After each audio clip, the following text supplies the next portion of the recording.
What if today's biggest challenges wasn't about doing more, but about knowing when to pause? During our amazing conversation with Rashmir Balasubramaniam, Mel asked her how leaders can stay centered in a world that constantly rewards speed and action.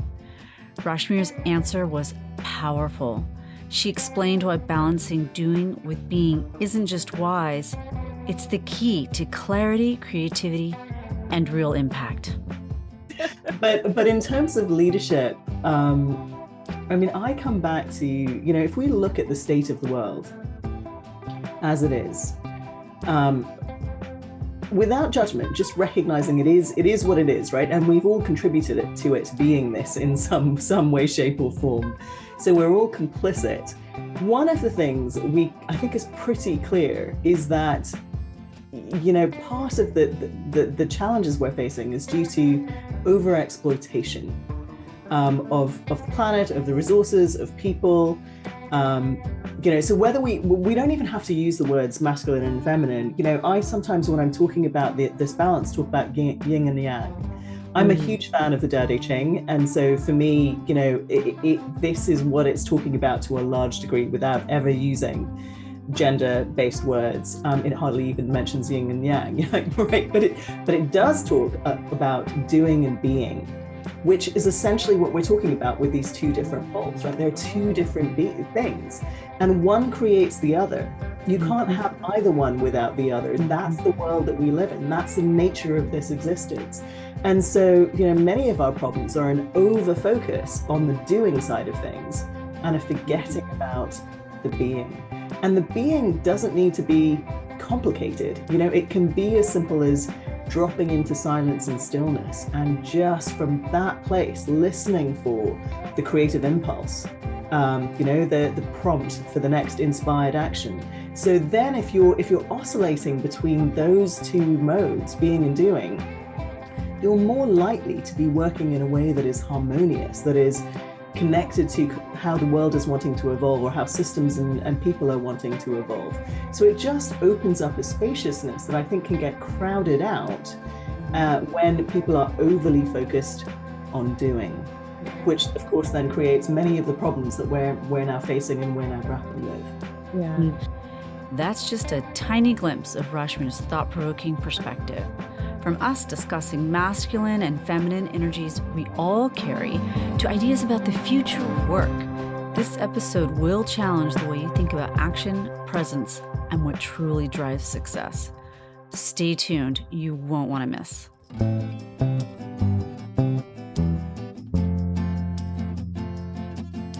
I'm Lauren Mask. Please join me and my best friends at work, Naomi Lippin and Mel Boyd Brown, where we invite experts to talk about work, life, and leadership, and how to do them better.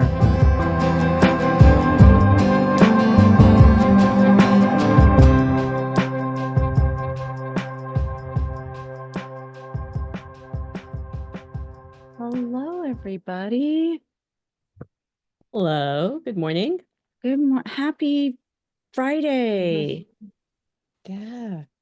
Happy Friday. We're always saying that. Our guests are probably listening to this on a Thursday or a Monday. Happy whatever day of the week you happen to be at. Yeah. Important to find happiness wherever we are. Absolutely.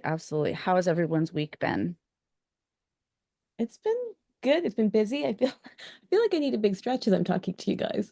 I've been up for a long time, but all of a sudden I was like, I need to Stretch it all out. Yeah, the week. Yeah. Yeah, it's been a great week. I know, Mel, you weren't, I don't know how many of the Clifton coaching learning series you were able to attend, but I know Naomi and I did a few of them. Did you get to do any of them, Mel? I got to do one, and then I just had too many client calls, so I'm going to catch up on the recordings. But I did one with Jackie Merritt that I always like Jackie. I always like what Jackie has to say. Yeah. That sounds like I don't like what other people have to say. All the guests were great, in case there's Gallup people listening right now. Right. Yeah, they were all great. Absolutely agree. But I was appreciative of her session, and then there were a few that I bookmarked that I wanted to go back that I didn't get a chance to Mhm. see live, so I'm just gonna watch them on recording. What do you guys think? Um, yeah, I liked all of them. It was interesting how some of them it was like, okay, yeah, I kind of know this stuff, and then it's like, oh, there's a nugget. Mm, Mhm. Oh, Yeah. there's a nugget that Yeah. can. Mhm. I especially liked, the really emphasizing, creating organizations that mhm, are strengths based.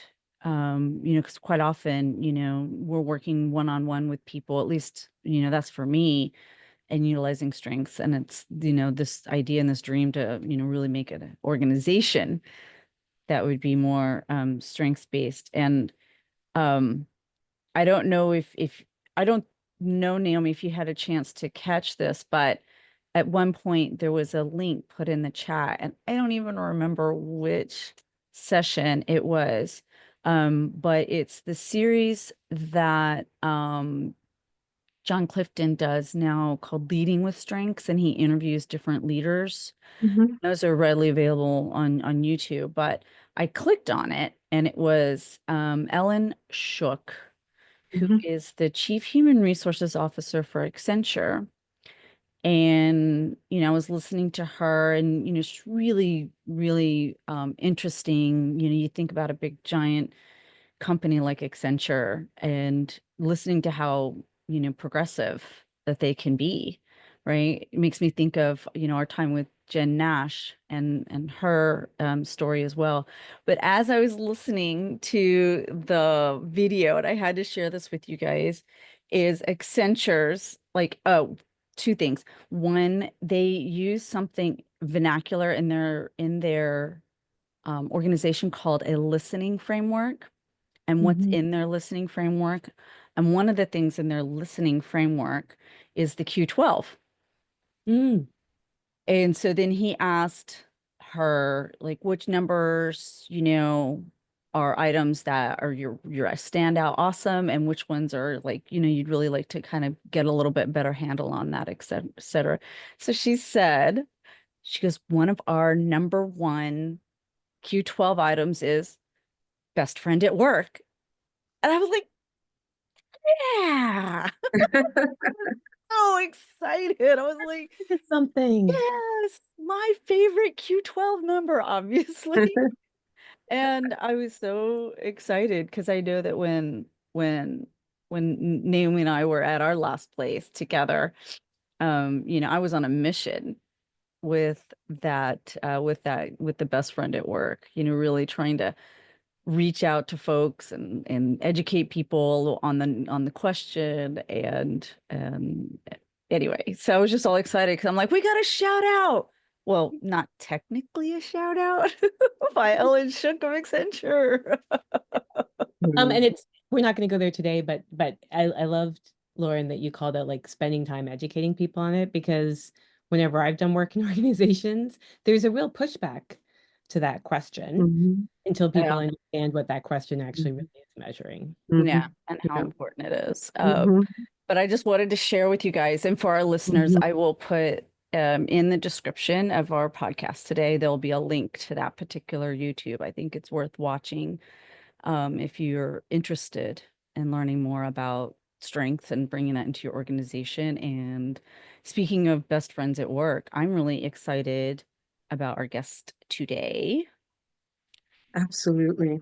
Yes. Um, we've gotten to know her, Naomi, and you are going to get to know her today, Mel. Yeah, Um, and she's got a very interesting topic today, right? Naomi, you want to introduce her? Sure. Sure. I'm really pleased and honored to have Rashmir with us. She's someone that both Lauren and I met when we were doing Red Team coaching work. And she's someone that I've stayed in touch with because her approach and perspective on personal and organizational change is resonates so much with me. So I'm really pleased to introduce her to you. So I'm going to read from my just so that you you hear what she has agreed to. So Rashmir Balasubramaniam, okay, I practiced this, but It's Balasubramaniam. Okay, helps. My apologies, Rashmir. It's a long last name, and I practiced it and I messed it up, so I'm very sorry. Anyway, she helps female founders, philanthropists, and change makers find and fulfill their life's work by aligning their unique essence with the evolutionary potential of the systems they are transforming. They amplify their impact and contribute to creating a better world for all. That's a big sentence, by the way. Yeah. It It's a can big really sentence. spend our whole conversation unpacking that, and I know we'll touch on that. With a career spanning strategic and leadership roles in finance, philanthropy, global health, and social impact, including at the Bill and Melinda Gates Foundation, Rashmir is known for fostering trust, collaboration, and innovation across diverse groups. She has founded a social enterprise, served as a trustee, taught hundreds of coaches and MBA students, and worked across Africa, South Africa, the US, and the UK. As a conscious leader and meditation practitioner, Rashmir blends practical leadership with ancient wisdom to help others create lasting impact with more ease, flow, and joy. And here she is. Yay. Rashmir. Welcome to our our podcast. We've been wanting to have you on for so long, and we're so excited to have you here. Oh, I'm so excited to be here. Thank you for inviting me. It's so lovely to see you all. Yeah. Well, you know me and Naomi, and let us introduce you to Mel. And Mel, Great to meet you, Mel. lovely to meet you as well. I've been looking forward to this podcast for a while. Oh, brilliant. Well, likewise. I mean, I love Naomi and Lauren, and they've, as they've probably shared, we know each other from the last few years. So really excited to get to know you as well. Excellent. So, of course, when we wanted to have you on, Rashmir, we talked for quite a while about like what kind of topic would we talk to Rashmir about, and because your depth of knowledge is so wide and so vast, and you've Is that had a way of such. saying I'm old? Lots of experience. Now, I I'm quite didn't happy to say claim my that. age. I didn't say that. But you just now you've just thrown me all off, Rashmir. That was funny. That was funny. I love it. I love it. No, what I'm trying to say is that you've had such really unique experiences. You currently live in the UK now, but you've lived in the United States. You've gone to school in the United States. You've worked in the United States. You're back home in the UK. And I think along, all of those journeys, and of course, all the experience you have globally is just fascinating to me. And so, did some digging, and you and I had a couple conversations, and so I'm really like intrigued by the topic that we kind of landed on. And for our listeners, I'd like to kind of set us up a little bit by reading something that Rashmir wrote on LinkedIn. So it's not private. Don't worry, everybody. It's out there on the public. And for our listeners, we will put the link in our description as well. So there's gonna be a lot of links this week for our listeners. And I loved this, and it really kind of stopped me in my tracks. So it starts off with a number. I don't know if it's a number or a year. I'm assuming it's a year. It's a year. It's a year. So 2158. And right now we're in the year 2025. So 2158. So this year, that she's speaking of is how long it will take to achieve gender parity at the current pace, 5 generations from now.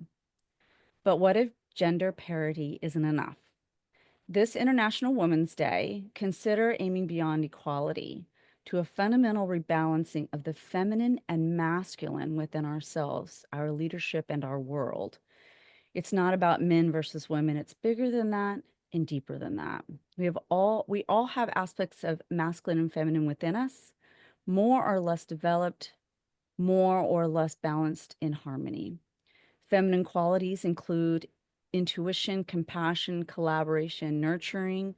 Masculine qualities include logic, action, decisiveness, structure. The feminine has facility with wholeness, systems, cycles, flow, and mystery. The masculine has facility with point, solutions, linearity, clarity, and communication, force, and logic. We need both. Imagine a future where masculine and feminine energies mutually support and respect each other, and where the head is aligned with and guided by the heart. Achieving this deeper harmony will accelerate a step change in our world. It calls forth more from us, whatever gender we are. It requires courageous introspection and action. And where can we start? By examining and evolving our own biases, assumptions, and paradigms, redefining leadership, power, and success in whole terms, coupling heart-centered intelligence with intellect. We all have the power and responsibility to model this shift. Together, we can redefine action, accelerate transformation, and unlock a future that honors our humanity.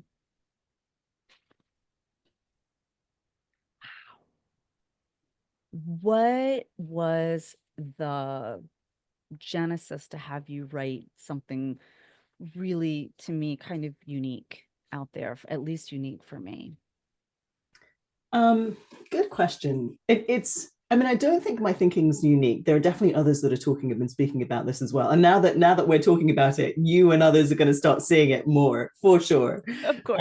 You know how how that the works. brain works, right? It comes in all Exactly. over the place now that we put it in there. Exactly. But in terms of for International Women's Day, you're right in the sense that it's an unusual post and not quite consistent with probably most of the posts that are out there. But as I was reflecting on this year's theme, and this year's theme for International Women's Day was to accelerate action. And it's a good theme, you know, but I found as I was reflecting on it and looking for something, you know, meaningful and useful to say and share on this theme, I realized that I found the theme lacking. It felt like it fell into and falls into really a lot of the traps that I find a lot of social change type work falls into, which is we come at things as though, you know, there's a problem that we need to solve and we're over here and somehow you end up at loggerheads, right? So there's something about this issue that I think really can be quite divisive. So, for example, you get a lot of men talking about the fact that, well, yes, you know, what about us? Don't forget about us, you know, and then you get women also saying, well, we're not the problem, you know. So really, the challenge when people look at things as though it's a problem to be solved, we reinforce difference. We don't see the larger whole that's necessarily wanting to shift and change and evolve. And we, you know, inadvertently create more problems. And that's why, I mean, I also should say, I'm not against any of the initiatives that are out there to advance women on boards, to increase women in leadership. All of those are good. And we do need them because there are fundamental issues in the workplace that need addressing. We all have biases, men and women, with respect to, you know, stereotypical leadership. So all of these things are useful, but alone they're not enough. And as I've been sitting with this, the more I think about it, the more I don't think we're going to really see systemic change until we recognize that there is masculine and feminine in all of us, and that we all need to evolve both, right? Both the masculine energies and qualities in us and the feminine ones. And great leaders of any gender, when you look at them, actually do have this ability to dance between those poles. You know, they know how to bring forward some of those masculine traits and abilities at the right moments and times. And they know how to step back and be more in the feminine, be more people oriented, more systems oriented, more nurturing or more collaborative when that's the appropriate thing to do. And so I think if we spend time not just elevating these qualities in ourselves, but also helping our organizations and our people see and recognize that we need both in leadership, I think it's going to shift the conversation about how do we have the quality of leadership that we need, given the nature of the challenges that we face in the world and given what's possible for our species. I could go on, but I think that gives you a good sense. And we could continue to listen on. I love Mhm. I love the awareness that you bring in of the systems, so like the systemic pieces. And I'm going to ask what might be a bit of a controversial question, but I'm interested in everyone's thoughts. Do you think even part of the challenge is the language that we use? And that we need to think about this in a different way. Like even the idea of thinking of characterizing something as masculine and feminine. We have already predefined definitions in our heads of what that means. What are you guys' thoughts about that? Such an interesting question. I mean, I'd love to hear everyone else as well. So Yeah, I'm anyone kind want of to on the dive in? same path, Mel. Yeah, That's kind of the question I I'm raising definitely have some too. thoughts about that, but I'll hold back, Rashmir, because that question was for you. So please feel free, and then I'll share my thoughts because this is something I've been thinking about for a very, very long time. Brilliant. Well, I'll share. Lauren, you were saying something as well. No, I was saying I'm agreeing with Mel, about quote unquote like the labels, like why is something like, you know, intuition and compassion feminine, and why is masculine structure, and are men going to push back along this idea of having anything feminine within them or something like that? But I'm Well, on the same line as Mel. Yeah, I yeah, think and we if can. I can clarify, Yeah. it wasn't actually just for to give Rashmir a break. It wasn't just for her. Yeah. Is this idea that like there's almost like another layer of how we think about language and how we use language to talk about the things that we're seeing and the things that we encounter. And do we have an awareness of how much the language that we use and the labels that we use might be part of the challenge? And that's what I was thinking about. I love, yeah, I love that question, Mel. Actually, and I love it even more now that you've clarified it. I mean, it's not an easy one to answer because it's a yes and. Right. Totally. So what do we do with that? It's interesting. I think it actually ties to something that I've been musing on recently quite a lot, which is and I'm going to default a little bit into stereotypes and generalizations as I share this. But I've been thinking about this in the realm of spirituality, right? And spiritual teachers and wisdom teachers in particular. And the question I've been sitting with, and to be fair, actually, this arose as I was thinking about the first question was, why are so many thought leaders men? Right? Mm. Why do we read more books by men? Why do we quote men more often? So I was kind of going from just leadership in general, country level leaders and corporate leaders, to actually that level and thinking about it. And then I started thinking, well, hang on, the same is true in this world of spirituality and wisdom traditions, which are inherently more balanced in the masculine and the feminine. And what eventually occurred to me, and I've heard someone else, actually a very beautiful, balanced man called Richard Rudd articulate this incredibly well. And Richard Rudd's the founder of something called the Gene Keys, which is actually quite a feminine orientation to a sort of wisdom tradition. It's something that I use. It's very powerful for contemplation and personal development and growth. But he articulated something that I just thought was absolutely spot on. What he said is, it's not that there aren't the women that have been the leaders in traditional spiritual cultures or spiritual traditions and ancient wisdom traditions, but the men have typically brought an ability to articulate that wisdom in a way that can be received. So it's a great demonstration of the balance of the masculine and the feminine operating at a higher level, but working effectively, right? So they have to operate from the feminine to tap into the wells of wisdom, the depths of wisdom, because that is a little bit more receptive, more whole, more rooted. But to articulate that through our brains, through our species, if you like, and in a way that can be received, it has to be brought into a slightly more linear, more accessible form. And the masculine principle is very good for that. So we need both. And this is why, actually, as women come into their own, develop their masculine and their feminine, and can lead and channel and speak through both, then I think they can articulate in an incredibly powerful way. But I think a lot of the dismissal of women in any kind of leadership role is because many people, particularly men, if they're trying to understand it from the intellect, don't get where the feminine is coming from, right? We're talking at cross purposes, if you like. So again, if we can combine both, then I think we can get beyond the challenge of language. That's my thoughts. But yeah, Naomi. So, so I'm going to do another yes and because, or an add on. First thing I want to address is, or my sense about why we have more men speaking in all dimensions, spiritual, workplace, leadership, all of that, is because who tells the stories, right? So in our system, it's both, it's it's what you're talking about, and in my brain, there's also a larger context within which people are operating, right? And that context is a lot of systemic isms, if you will. And there's a lot of there's not equity in that system. So whose voices are elevated? Who tells whoever writes the history owns the story.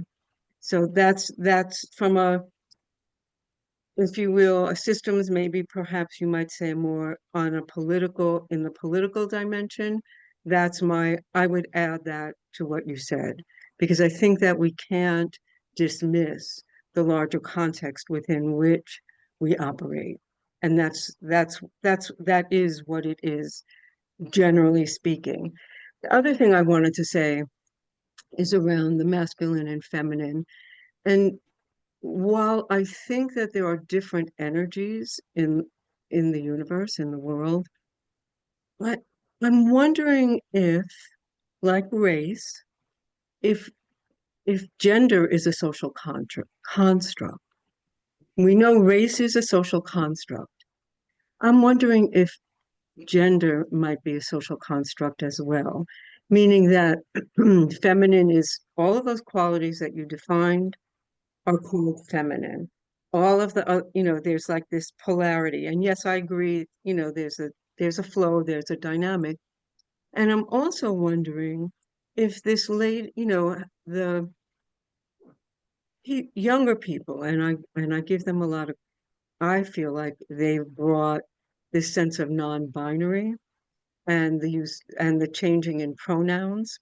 And all of that is an attempt, I think, to really break down that this or that, right? And so you may present in a male body, but you don't define yourself in as a male. That same thing for a female. So, I think it's I think we're at, in some ways, at the brink of another quantum leap around the thinking, around masculine, feminine, etc. So those are my thoughts. Lauren, you're about to say something. Well, I'm fascinated by this discussion for sure. And it it's I'm recollecting, and I'm not going to remember the research or the researchers, or I might not even be 100% accurate on this research.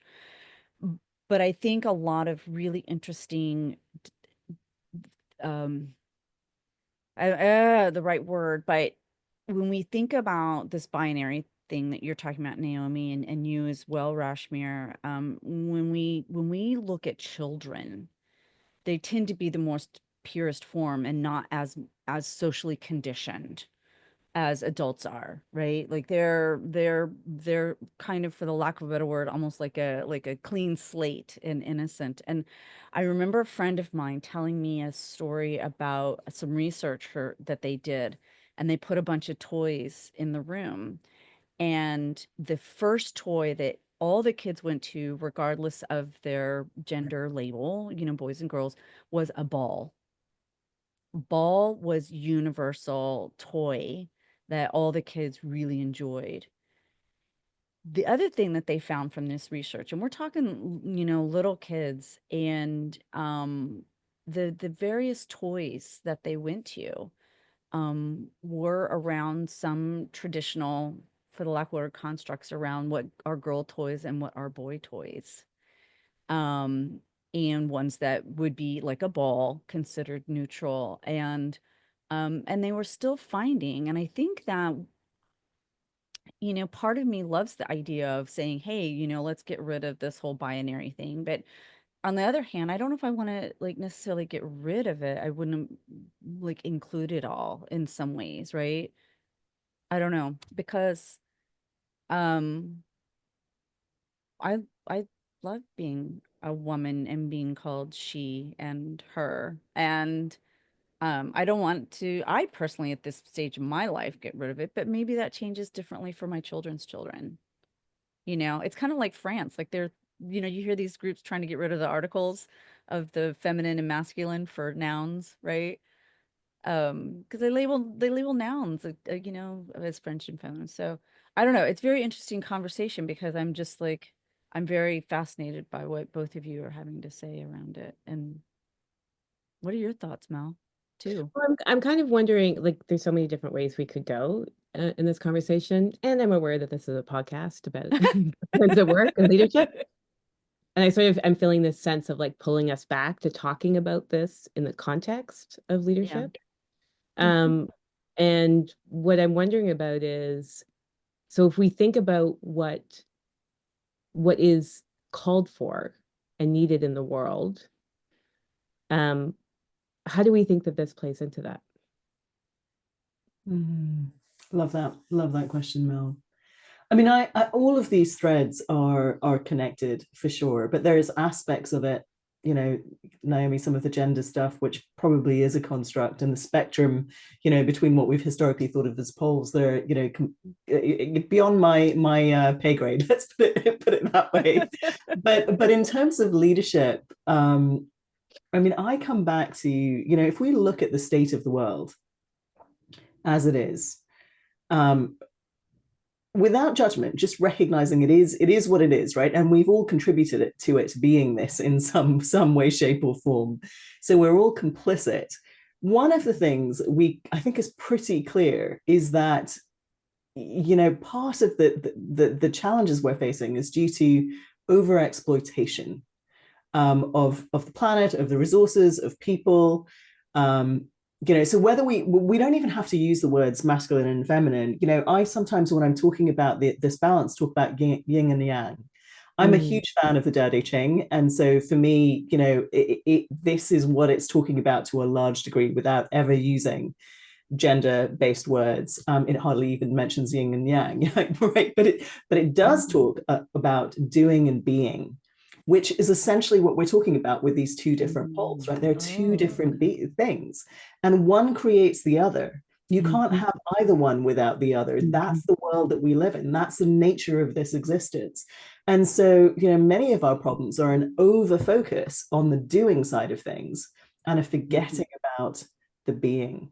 And the being doesn't need to be complicated. It can be as simple as dropping into silence and stillness, and just from that place listening for the creative impulse, the prompt for the next inspired action. So then if you're oscillating between those two modes, being and doing, you're more likely to be working in a way that is harmonious, that is connected to how the world is wanting to evolve, or how systems and people are wanting to evolve.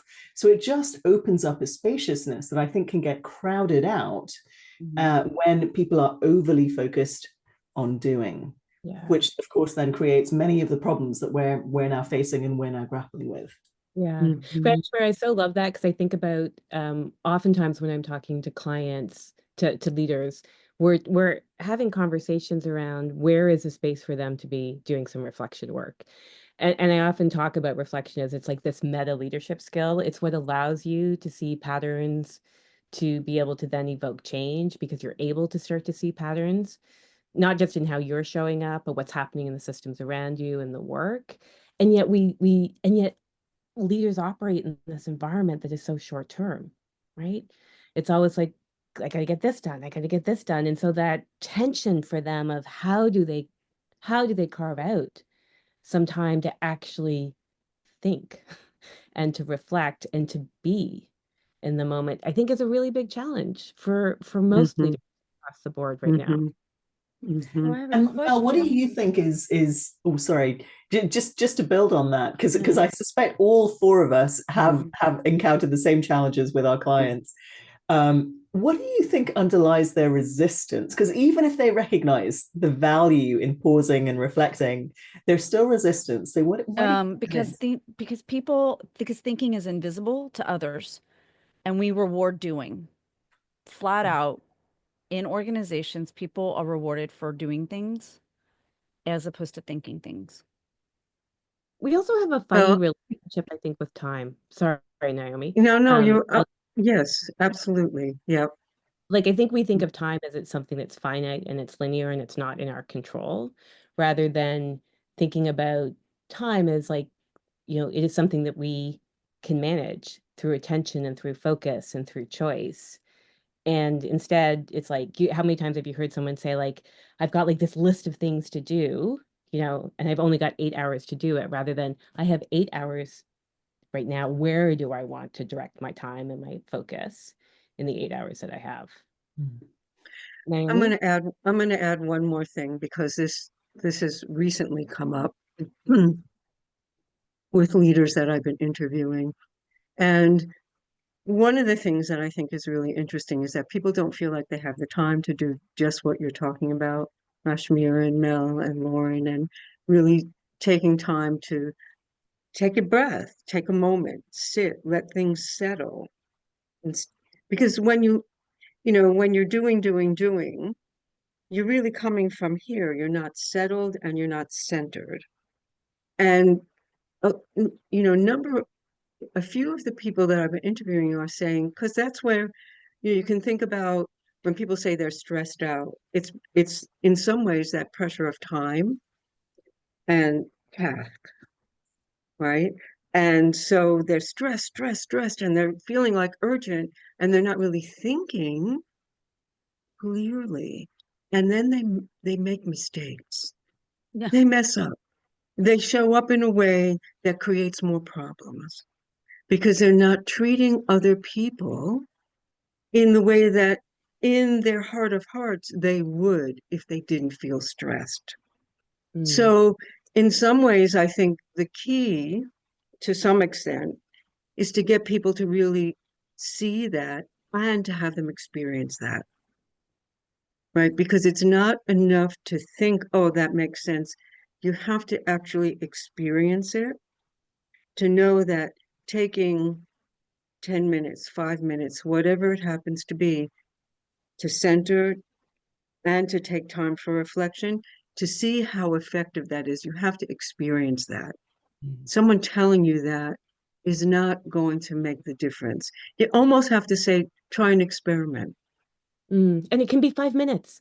It doesn't have to be like a half-hour practice. You can do it in 5 minutes, right? 3 minutes if you have to. So I want to get, Lauren, jumping in. yeah, but I want to get back to, so we've kind of shifted a little bit. We went from, the yin and yang, the doing, the being, which which is masculine, which is feminine, because when I visualize doing, I think about women running around like chickens with their heads cut off, because especially I think about my life where I'm, married with kids and got a house to clean and laundry to do and kids to run around to different events. And there's always something from the school needs a form signed, and it's like doing. And, is the masculine the thinker and the feminine is the doer?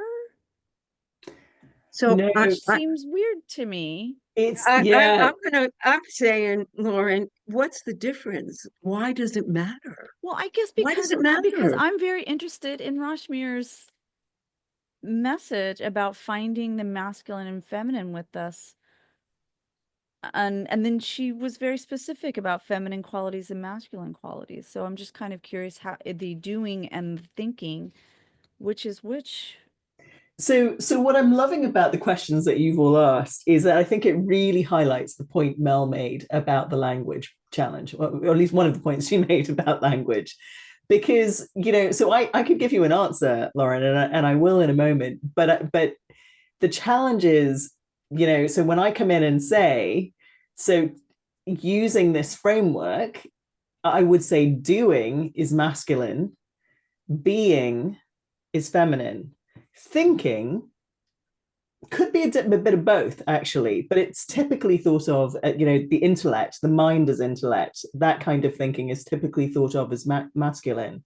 But reflecting, contemplating in a quieter, calmer, more receptive way is feminine. So I can give you that difference, but here's the thing: we tend to go from masculine and feminine to then, okay, so men are better at this and women are better at this, but that's not necessarily the case at all, right? All of us on this call, I mean, I just know, even though I've only just met Mel, right? We have very well developed masculines, and we have differently developed feminines. Again, there's no rights or wrongs here. It's about the balance, and it's about the balance we bring in our different roles and our different work. And the question we don't often stop and ask is, well, what's needed? Mm, mm. I Yeah. think that that's really essential, really an essential question, Rashmir. And I would go so far as to say again, I think it's the qualities and not the labels that are important. It's the qualities, not the labels, and that we can get ourselves tripped up with the labels.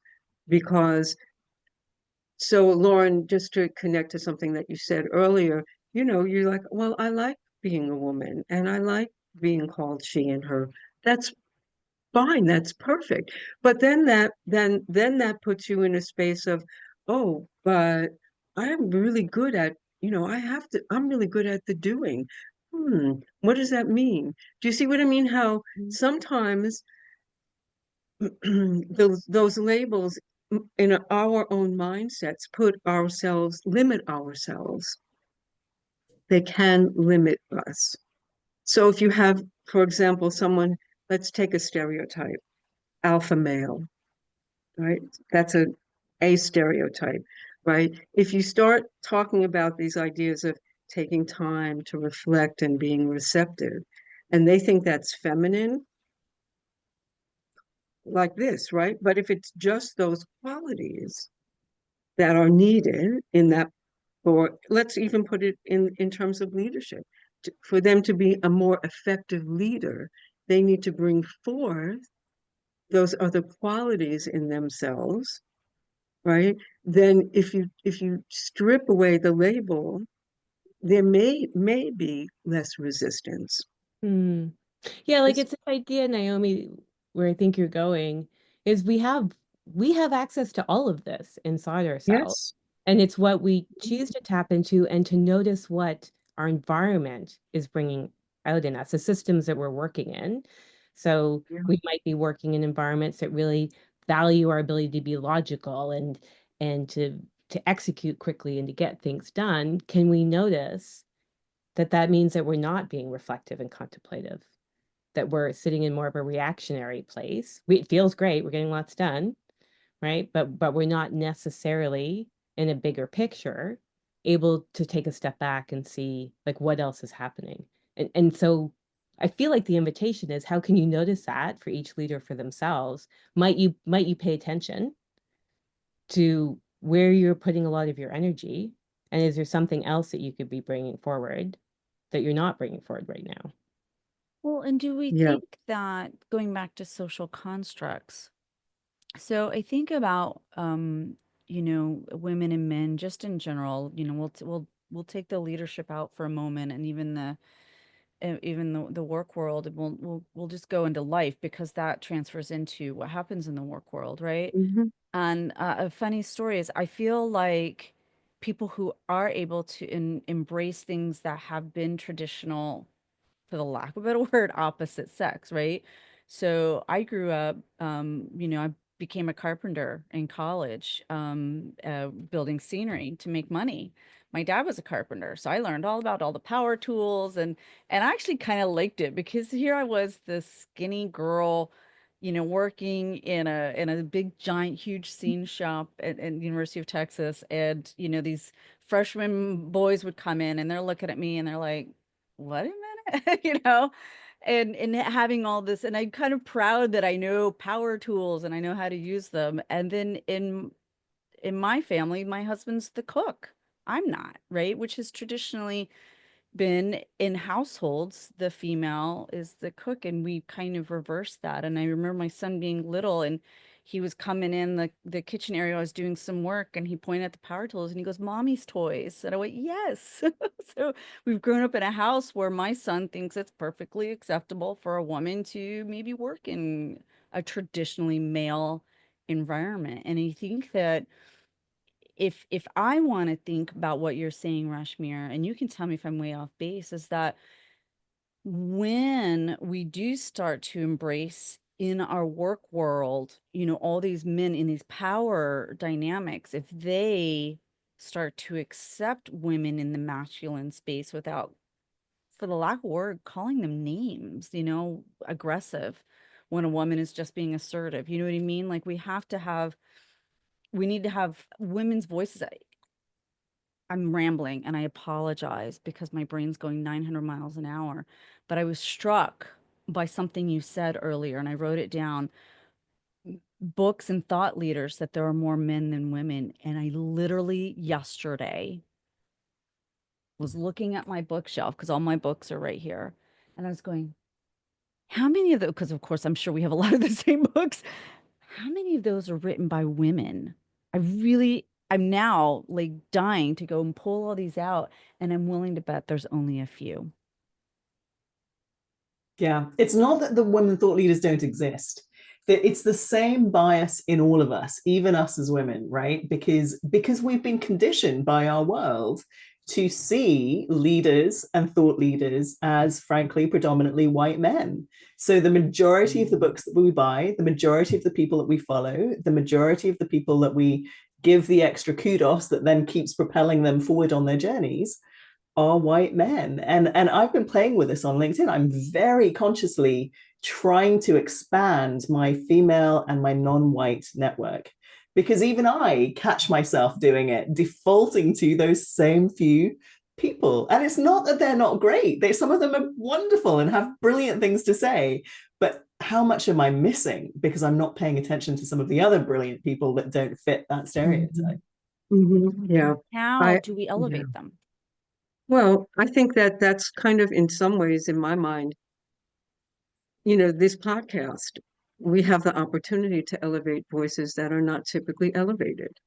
And we have the opportunity to really highlight the diversity, not just the diversity in wisdom and the diversity in hierarchy and structure, right? So locally, we know we've had a lot of people on our podcast that are local, right? People that we've met in through various networks and so forth. And they're not like Adam Grant or Mel, they don't have, and they're equally as brilliant, Yes. right? So that one of the things that we have the opportunity to do in this is to consciously make a choice, right? To elevate voices that we believe need a light shined on them. They have something incredible to offer. So I feel like and Rashmir, to your point, everything that's going on now is about making conscious choice, Mm. understanding that we have choice, right? In this country, for example, people making choices about where they spend their money, not just unmindfully going, oh, it's easier to do this. But you know what? This corporation does not represent my values Yeah. and what I want to see in the world. And so I'm going to make a different choice. And you see people really owning that. So it's both in terms of, to your point, Lauren, how we live our lives and the choices we make, as well as how we live our lives within the workspace. And I include things like writing in LinkedIn as Yeah. part of that. Right. Mm. Yeah. And also, I think really promoting the fact that it's not a zero-sum game. There needs to be space for everyone. And I think right now, if we talk about it and we think about this pushback on DEI, is really this whole idea of, that there's not space for everybody, because if we promote DEI, then we're pushing down someone else. And I don't think that's true about DEI. No, it depends No, on how it's it depends on how it's It implemented. needs to be a space for everyone in some ways, right?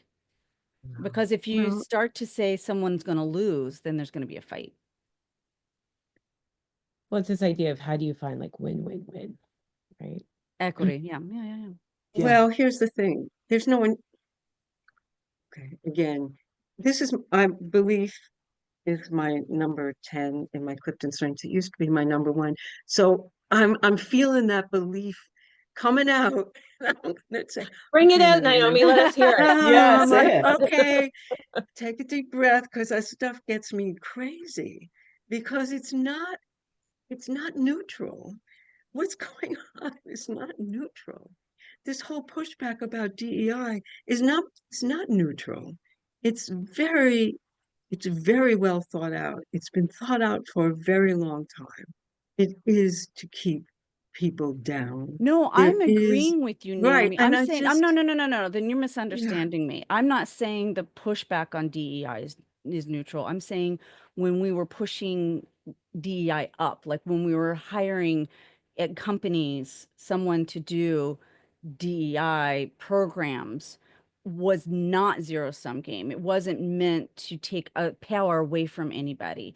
The pushback on DEI and eliminating DEI is a power grab. So I think that that was either a misspoken by me or misunderstanding. or I misunderstood. I just feel like, That's what I'm saying. I'm yeah, saying the current pushback on DEI, yes, is a power grab, but the years previous, right, the promotion of having DEI programs within corporations was not about a zero sum game, right? It was about including all as many voices as possible, not getting rid of others' voices. That's what So I'm saying. yeah, so done well, DEI is incredibly powerful. It's not always been done well, and we learn by doing, right? So, that's not to blame or critique anybody. Right.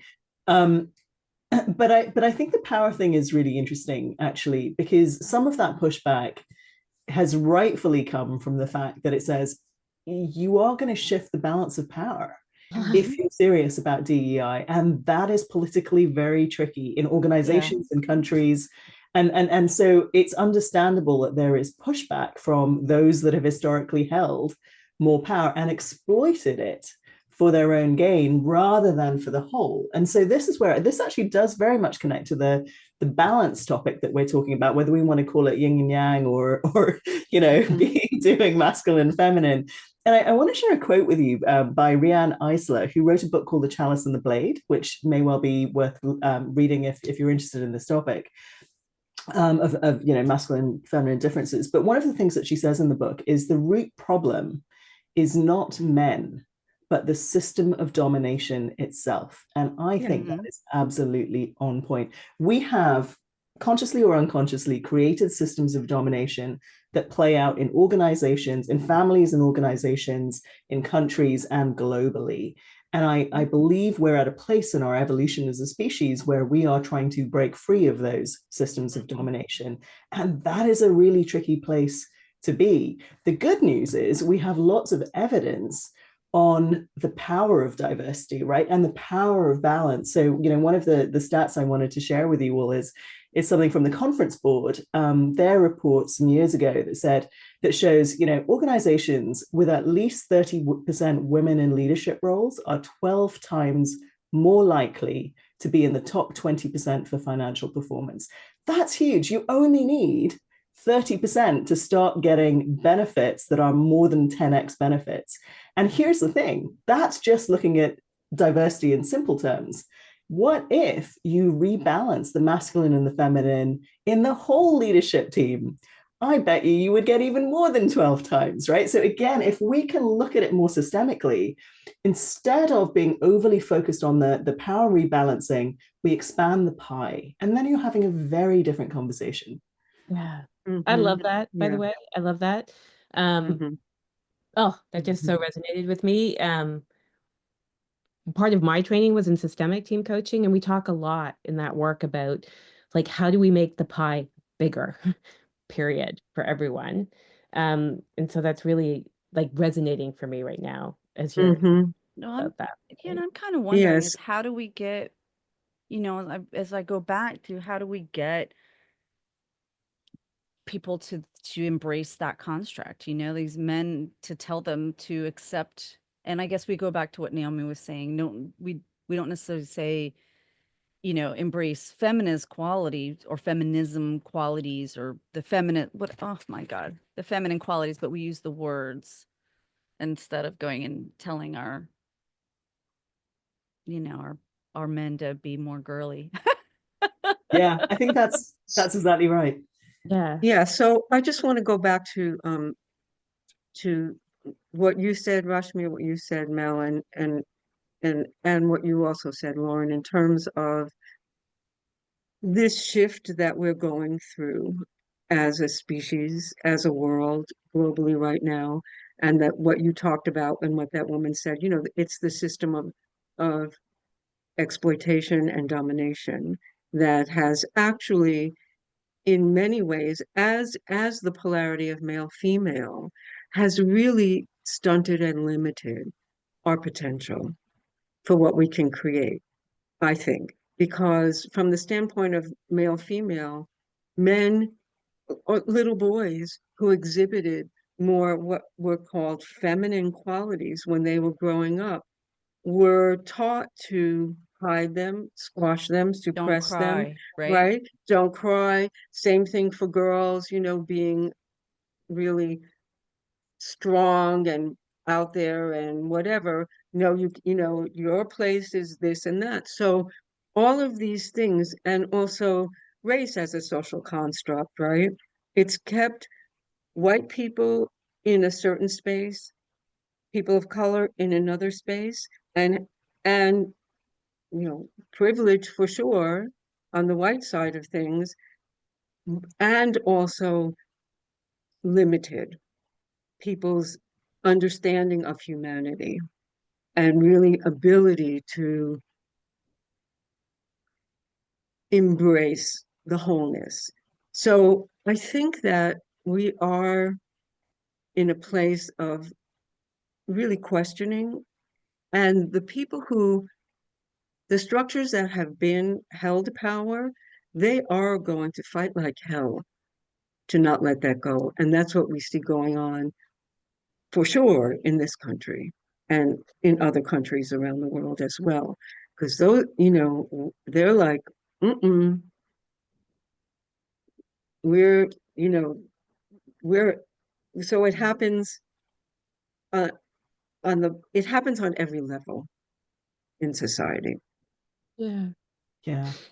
Naomi, I know we're getting close to wrapping up at the last question. Like one of the Oh, things so that occurred to me as you said that was, and it would be important for all of us to acknowledge the courage that it takes to lean into this change because it also requires sacrifice and to have compassion. Because on the way to win, win, win does not mean it's win, win, win the whole way. There will be people whose experiences in life might require in the short term for what they hold to look different than what they thought it was supposed to be. You, there's a disruption happening now. And so I'm stuck with this idea of how do we hold compassion and courage at the same time as we go through change. And so I'm wondering as yeah, yeah. sorry, go ahead. No, no, mm-mm. I think that that's a beautiful way to say it, and it's also it's a different way of saying how do we hold masculine, feminine, how do we hold yin and yang, right? How do we hold all of that? Um, and I think that I I'm not a believer in balance. I don't believe in balance. I believe in flow and Mm, dynamic. I think that there are times that call for more of this and times that call for more of that. And again, the key for me is conscious and intention and mindful. Being conscious of where you sit at any given moment, being mindful about what's needed. Mel, to what you said, and Rashmir, I think, I can't remember who said that. I thought that was brilliant. And then being intentional in the choice we make about how we show up. I had this image as you just spoke of it's like being on, I used to row competitively, and the idea of balance in a row, like when you're sculling or sweeping, is like it's micro movements. You're never static on the water, but you're always kind of adjusting to Mhm, to the water, right? mhm. What's needed. Good, Um, good imagery there, Mel. Great metaphor, Mel. Occasionally I come It's a up with great a metaphor. metaphor. It's rare, but occasionally I come up with one. But they're brilliant. Well, when they come, that's why they're so few and far between, Naomi, because I gotta really like dig deep for I them. love it. Um, Rashmir, what do you think, as we wrap up this conversation, what's the invitation for all of us, do you think? I think there's a few. I mean, I'm completely aligned with what Naomi just said. That's one of the invitations, I think, right? Is how do we individually, because all change at the end of the day begins with us. And Mhm. the thing that we have the most control of is ourselves. So for all of us, it's starting with us and asking questions like, what's needed now? Am I taking the time for the being side of things, or am I so focused on doing that I've lost connection to what really matters? um it's questioning our own biases, just even starting to pay attention, because we all have them. It's hard to see them, Mm-hmm. right? But just starting to pay attention, or even asking, well, actually, am I biased? Am I defaulting to all these, conditionings? Because they are conditionings. And so the more we start to do that, the more we can catch ourselves and make different choices. Again, as Naomi said, choices is absolutely key. Um, and then I would add one more thing that feels really important, because I think it was Mel that articulated really just powerfully that, this change is difficult, wherever side you may fall on it.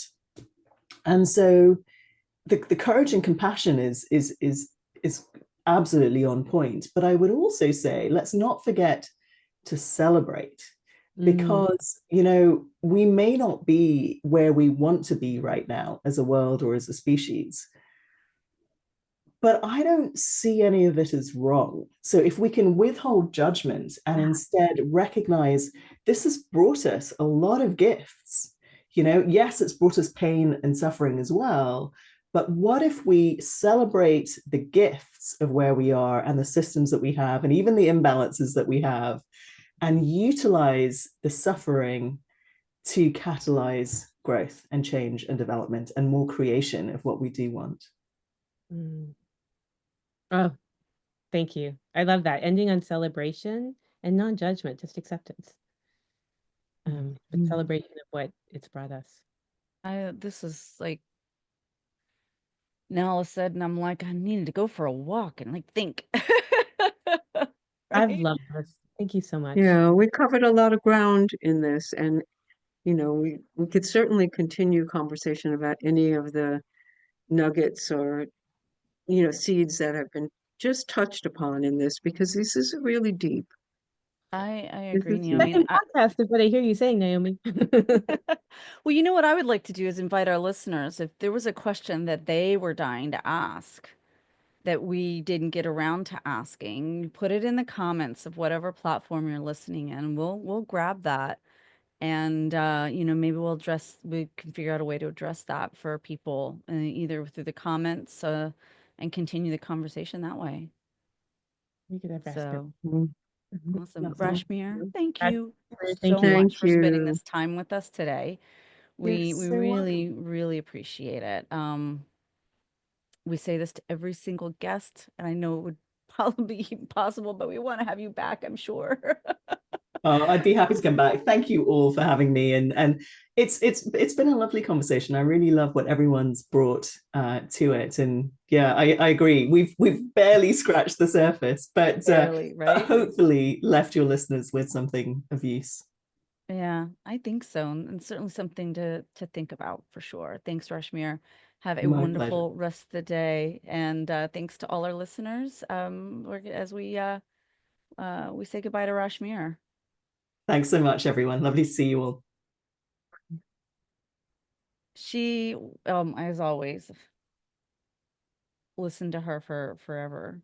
She's brings a really interesting dynamic that I'm not always thinking about. And that's funny. I often am.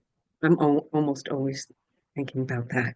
Yeah. That A lot of perspective. what you talk about, I think about a lot too. Yeah. So I Yeah, totally yeah. Just, it's it's a for me personally, it's a journey that I've been on for many years. So, my it's I'm just I really I really well, I can't. I'm done. I can't. It's- Well, I mean, do I think about things? Sure, because I've got two daughters, and I think what's the world going to be like for those two girls? What's it going to be like for my son? Who I've raised certainly differently than the way my brothers or my father was raised. So, what's the future going to hold? And I think that that's kind of interesting. I think what was new today was really, discussing and this whole idea of the feminine and masculine inside of us. And it's probably something that was just kind of maybe it's here in the brain, but not in the prefrontal cortex of active contemplation around that. It's more like things that just pop up. Like I said, when I make fun with friends and I say, "Oh, I know all about power tools," and my husband doesn't know any, not as much, blah blah blah, and then it turns into a fun haha at a dinner party. But to sit and contemplate, I'm not thinking about that for me, I guess. Well, to me, I think that it comes up in a lot of ways, right? Again, just to go back to kind of you know, the the showing up of pronouns, right? And the more visibility of transgender Hmm. people in the world, right?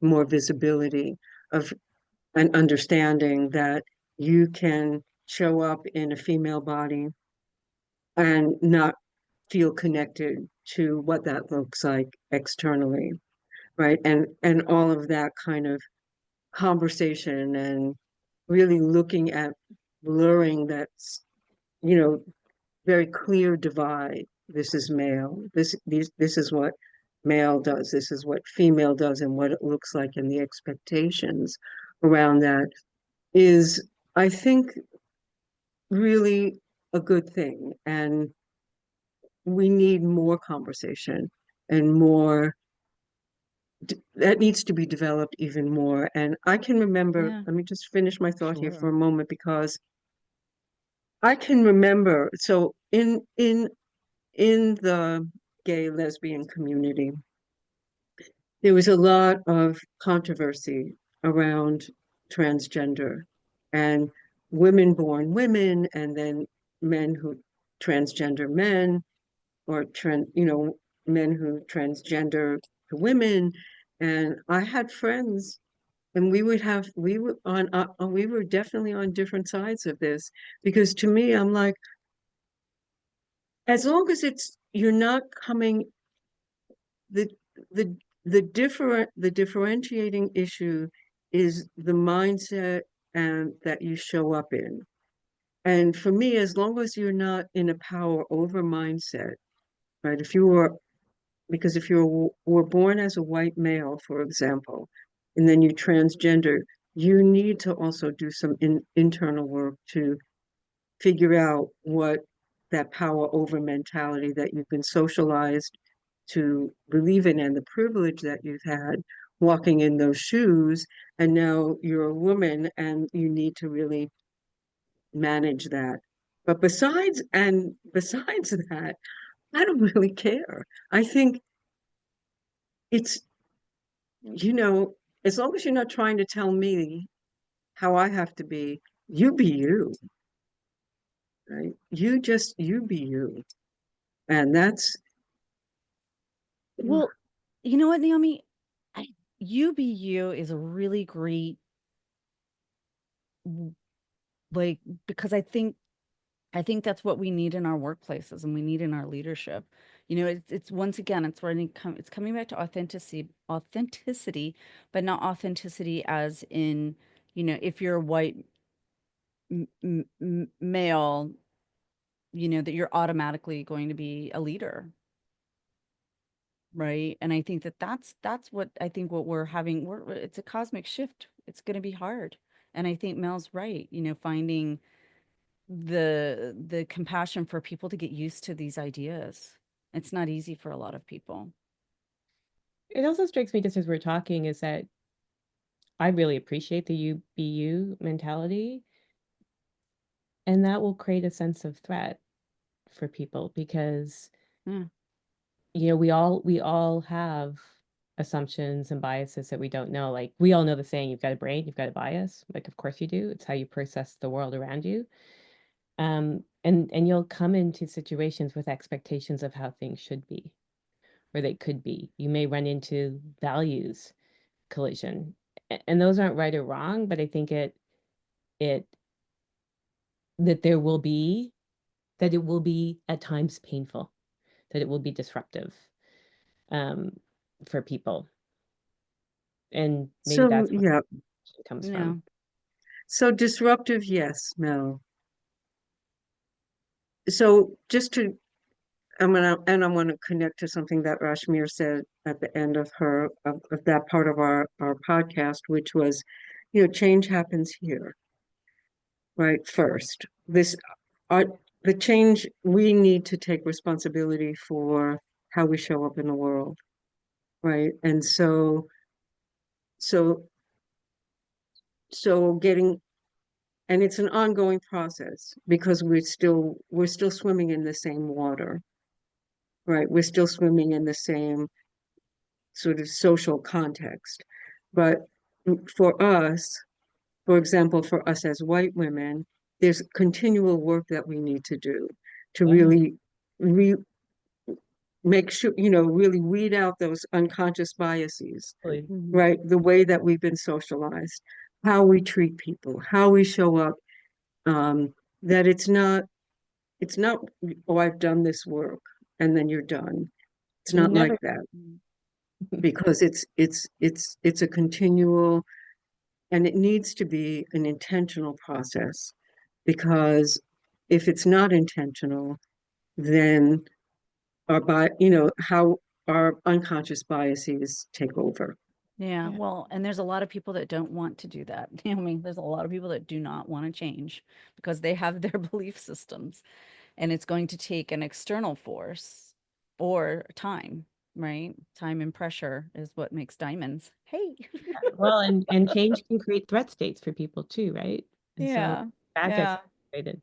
So Anyway, on that note, we're knee deep in our time. We're way over than we normally are. So for those listeners that have hung on, we really appreciate you sticking around for this a little bit extra long episode. And I have a feeling that we're not done with this topic, especially because I know a few of another guest that's coming in April, that will be able to kind of continue these conversations, which I think will be really great for us.